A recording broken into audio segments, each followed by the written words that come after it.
Hello everyone, কি অবস্থা সবার? আজকের ভিডিওতে 15 থেকে 18,000 টাকার ভিতর তিনটা ফোন নিয়ে কথা বলবো, যেই ফোনগুলো দিয়ে আপনি উড়াধুরা গেমিং করতে পারবেন, টুকটাক ফটোগ্রাফি করতে পারবেন এবং ব্যাটারি ব্যাকআপটাও পেয়ে যাবেন হিউজ।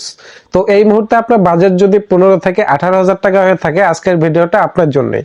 ভিডিও শুরু করার আগে ছোট্ট একটা অনুরোধ করবো, আপনি যদি আমার চ্যানেলে নতুন হয়ে থাকেন অবশ্যই চ্যানেলটা সাবস্ক্রাইব করবেন এবং যদি ভিডিওটা ফেসবুক থেকে দেখে থাকেন অবশ্যই পেজটা ফলো দিয়ে আমার পাশে থাকবেন। চলুন শুরু করা যাক।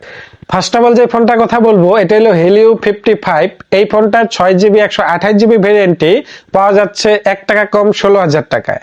আর এই ফোনটার থিকনেসে ব্যবহার করা হয়েছে 8.55mm এবং এটার ওয়েট ব্যবহার করেছে 196 গ্রাম। ফোনটাতে IP64 এর রেটিং থাকছে, অর্থাৎ হালকা পাতলা পানি থেকে কিন্তু এই ফোনটা একদমই সেভে থাকবে। এই ফোনটা ডিসপ্লেতে ব্যবহার করা হয়েছে 6.78 ইঞ্চের একটা IPS LCD 120Hz রিফ্রেশ রেটের ফুল HD প্লাস রেজুলেশনের ডিসপ্লে এবং এই ডিসপ্লেতে PPI ডাইমেনসিটি ব্যবহার করা হয়েছে 396 PPI ডাইমেনসিটি। ডিসপ্লেটা 16.7 মিলিয়ন কালারে সাপোর্ট করে, অর্থাৎ কালার কোয়ালিটি ভালোই হবে। এটা যদিও IPS ডিসপ্লে, আপনি ডিসপ্লেটার কালার কোয়ালিটি দেখে অতটা এই IPS ফিল করবেন না। এখন আসি পারফরম্যান্স সেকশন নিয়ে। ফোনটা সফটওয়্যার পাচ্ছি Android 15 আর এখানে প্রসেসর ব্যবহার করা হয়েছে MediaTek Helio G92 এবং এটা কিন্তু একটা 12 ন্যানোমিটার চিপসেট। হালকা পাতলা গেমিং করতে পারবেন এবং রেগুলার কাজবাজ সবই করতে পারবেন, তবে ভারী গেমিং করতে পারবেন না। এবং ইউটিউব, ফেসবুক, ইনস্টাগ্রাম এবং হোয়াটসঅ্যাপের মতো অ্যাপস গুলো খুব সহজে কিন্তু চালাইতে পারবেন, এতে কোনো রকমের ল্যাগের দেখা পাবেন না। এই ফোনটা ক্যামেরা সেকশনে ব্যবহার করেছে 50 মেগাপিক্সেলের একটা মেইন ক্যামেরা এবং 2 মেগাপিক্সেলের একটা ডেপথ সেন্সর ব্যবহার করেছে এবং এই ক্যামেরা দিয়ে আপনি ভিডিও করতে পারবেন সর্বোচ্চ 1080p 30fps পর্যন্ত।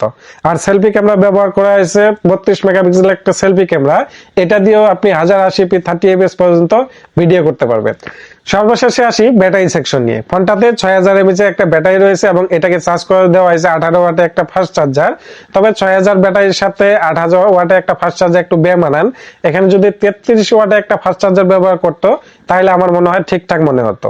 তো এই ফোনটা বর্তমানে 6GB 128GB পাওয়া যাচ্ছে 16,000 টাকায়। আমার লিস্টে থাকা 2 নাম্বার ফোনটি হলো Samsung Galaxy A07। এই ফোনটা বর্তমানে মার্কেটে পাওয়া যাচ্ছে 4GB 64GB 15,000 টাকায় এবং 4GB 128GB ভ্যারিয়েন্টে পাওয়া যাচ্ছে 17,500 টাকায়। এই ফোনটা থিকনেসে ব্যবহার করা হয়েছে 7.6mm এবং ওয়েট ব্যবহার করেছে 184 গ্রাম এবং এই ফোনটাতে IP54 এর মতো রেটিং দেওয়া হয়েছে। অবশ্যই এখানে 54 এর বদলে 64 ব্যবহার করতে পারতো স্যামসাং, এই দিকটা অবশ্যই একটু পিছিয়ে থাকবে। এই ফোনটা ডিসপ্লেতে ব্যবহার করেছে 6.7 ইঞ্চির একটা IPS LCD ডিসপ্লে, যেটা 90Hz রিফ্রেশ রেটের এবং ফুল HD প্লাস রেজুলেশনের এবং এটাতে PPI ডাইমেনসিটি ব্যবহার করেছে 262 PPI ডাইমেনসিটি। তবে এই ডিসপ্লেটাতে PPI ডাইমেনসিটি কম থাকাতে সামনে যে একটু ঘাটতি অনুভব করবেন। এখন আসি পারফরম্যান্স সেকশন নিয়ে। ফোনটার সফটওয়্যার পাচ্ছে Android 15 এবং এখানে 6 বছরের মেজর অ্যান্ড্রয়েড আপডেট দিবে, তো আপডেটে কোনো ঝামেলা থাকতেছে না। সাথে এখানে কিন্তু One UI 7 ব্যবহার করা হয়েছে, তো এক্সপেরিমেন্ট ভালো হবে, সফটওয়্যার এক্সপেরিমেন্ট খুবই ভালো One UI। আর এখানে প্রসেসর হিসেবে ব্যবহার করা হয়েছে MediaTek Helio G99 এবং এটা একটা 6 ন্যানোমিটার প্রসেসর। এই প্রসেসরটা মোটামুটি ভালো একটা প্রসেসর, আপনি খারাপ বলতে পারবেন না। G99 এবং G100 আলটিমেট এগুলো কিন্তু সেম প্রসেসর, সিমিলার পারফরম্যান্স দেয়। তো আপনি মোটামুটি গেমিং করতে পারবেন, তবে খুব বেশি হাই গ্রাফিক্সে গেমিং করতে পারবেন না। দ্বিতীয়ত যখন আপনি বেশিক্ষণ গেমিং করবেন সেক্ষেত্রে অবশ্যই আপনি তখন ল্যাগের দেখা পাবেন, যেহেতু এটা গেমিং প্রসেসর না। ওভারঅল গেমিংটা যদি আপনি সার্চ দিয়ে চলেন বাকি বাদ সব কাজ কিন্তু অনায়াসে করতে পারবেন। এখন আসি ক্যামেরা সেকশনে। ফোনটাতে 50 মেগাপিক্সেলের মেইন ক্যামেরা রয়েছে এবং 2 মেগাপিক্সেলের একটা ডেপথ সেন্সর রয়েছে। সাথে এই ফোনটা দিয়ে আপনি ভিডিও করতে পারবেন সর্বোচ্চ 1080p 30fps পর্যন্ত এবং এটাতে সেলফি ক্যামেরা ব্যবহার করেছে 8 মেগাপিক্সেলের, এটা দিয়ে আপনি ভিডিও করতে পারবেন সর্বোচ্চ 1080p 30fps পর্যন্ত। স্যামসাং এর ক্যামেরা মেগাপিক্সেল কম হইলেও ক্যামেরার কোয়ালিটি কিন্তু অবশ্যই ভালো হবে, অর্থাৎ পিকচার কোয়ালিটি বেশ ভালোই হবে, কারণ এটা যেহেতু 50 মেগাপিক্সেলের মেইন ক্যামেরা দিছে, এটা দিয়ে আপনি ভালো রকমের পিকচারই তুলতে পারবেন। সর্বশেষে যদি ব্যাটারি সেকশনে আসে, এটাতে 5000 mAh একটা ব্যাটারি ব্যবহার করা হয়েছে এবং সাথে 25 ওয়াট একটা ফাস্ট চার্জার। তবে এইটার বক্সে কিন্তু আপনার চার্জার পাবেন না। স্যামসাং এর এই জিনিসটাই আমার কাছে একটু বেমানান, যে এখানে সবকিছু দিচ্ছে অথচ চার্জার দিচ্ছে না। অন্যান্য কোম্পানিগুলো চার্জারের সাথে কিন্তু এক্সট্রা আরো অনেক কিছু গিফটও দিচ্ছে। তো এই জিনিসটা অবশ্যই স্যামসাং একটু পিছিয়ে থাকবে। প্লাস আরেকটা জিনিস পিছিয়ে আছে, যেমন ফাস্ট চার্জারে অন্যান্য কোম্পানিগুলো 100-120 ওয়াট পর্যন্ত ফাস্ট চার্জার আনতেছে, কিন্তু তারা কিন্তু এখনো 25 বা 20-18 এরকম চার্জারের মধ্যে পড়ে আছে।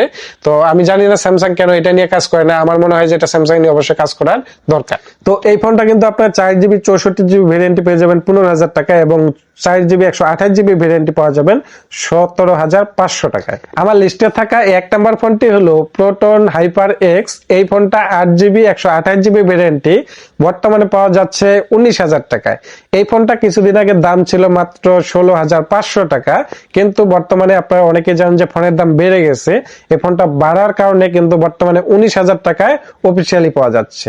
আমি যে 3টা ফোন সাজেস্ট করছি, আমার মনে হয়েছে যে এই প্রোটন ফোনটাই সবচাইতে ভালো একটা ফোন। মনে করেন যে এই 3টার ভিতর সবচেয়ে ভালো পারফরমেন্স করবে এবং ভালো স্পেকও অফার করতেছে।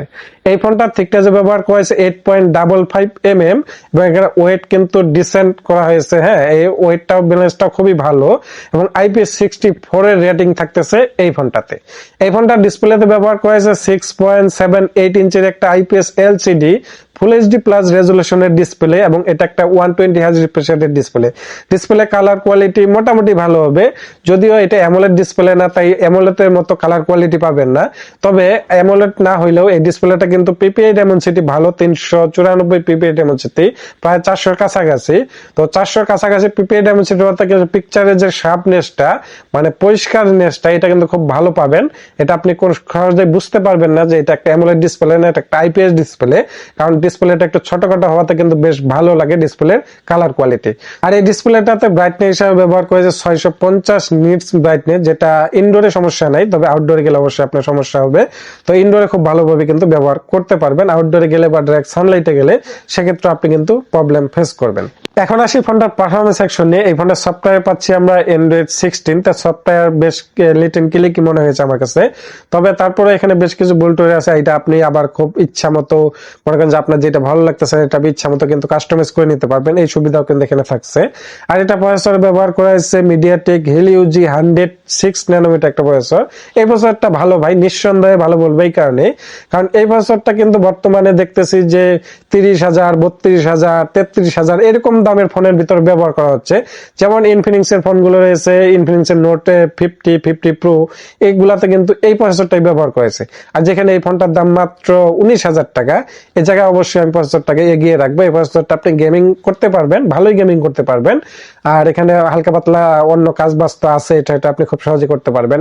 ভিডিও এডিটিং আপনি করতে পারবেন এই প্রসেসরটা দিয়ে, কোনো রকম সমস্যা হবে না। এখন আসি ক্যামেরা সেকশনে। এখানে 108 মেগাপিক্সেল একটা ক্যামেরা ব্যবহার করছে এবং 2 মেগাপিক্সেল একটা ডেপথ সেন্সর ব্যবহার করছে এবং এটা দিয়ে আপনি ভিডিও করতে পারবেন সর্বোচ্চ 1080p 30fps পর্যন্ত। হ্যাঁ ভাই, 108 মেগাপিক্সেলের ক্যামেরাটা অবশ্যই ভালো ছবি প্রোভাইড করবে। তো ন্যাচারাল কালার না পাইলেও আপনি কালার কোয়ালিটি খুব খারাপও পাবেন না, তো ভালোই বলতে পারেন এই পিকচার কোয়ালিটি গুলো। আর এখানে যদি ব্যাটারি সেকশনে ঢুকে, এখানে 6000 mAh একটা ব্যাটারি ব্যবহার করছে এবং 33 ওয়াটের একটা ফাস্ট চার্জার। তো হ্যাঁ, ব্যাটারি ব্যাকআপও খুব ভালো পাবেন, 1 থেকে 1.5 দিন অনায়াসেই পেয়ে যাবেন ব্যাটারি ব্যাকআপ। তো এই আমি 3টা ফোন যে আপনাদেরকে সাজেস্ট করলাম, এই ফোনগুলোর দাম হয়তো বা 19-20 হতে পারে, কারণ বর্তমানে কিন্তু ফোন এক্ষুনি দাম কমতেছে আবার এখনই বাড়তেছে। তো আজকের ভিডিওতে আমি যে 3টা ফোন সাজেস্ট করলাম এবং এই 3টার ভিতর আপনি কোনটা নিবেন এবং কোনটা আপনার জন্য ভালো হবে আশা করি আপনি খুব সহজেই বুঝতে পারছেন। তো স্পেশালি যদি স্যামসাং লাভার কেউ হয়ে থাকেন অবশ্যই স্যামসাংটা নিতে পারেন। আবার কেউ যদি বলেন যে আমার ক্যামেরা ভালো লাগবে, তো অবশ্যই এই যে প্রোটন ফোনটা নিতে পারেন, যেহেতু 108 মেগাপিক্সেল একটা ক্যামেরা আছে এবং প্রসেসরটাও ভালো পাচ্ছেন। আর যদি বলেন যে না আমি হেলিও নিব, হেলিওটা নিতে পারেন, সেটা দিয়ে আপনি টুকটাক অনায়াসে করে কাজবাজ করতে পারবেন। তবে এই ফোনগুলো যে 3টা ফোনই সাজেস্ট করেছি এগুলা কিন্তু আসলে এন্ট্রি লেভেল বাজেটের ফোন, কারণ এই ফোনগুলো বর্তমানে একটু রেট বেশি হতে আপনাকে বেশি মনে হতে পারে, কিন্তু এই ফোনগুলো কিন্তু কিছুদিন আগে 15,000, 14,000 এরকম দামে কিন্তু পাওয়া যেত। তো আজকের ভিডিওটা এই পর্যন্ত। যদি ভিডিওটি ভালো লাগে থাকে অবশ্যই চ্যানেলটা সাবস্ক্রাইব করে আমার পাশে থাকবেন।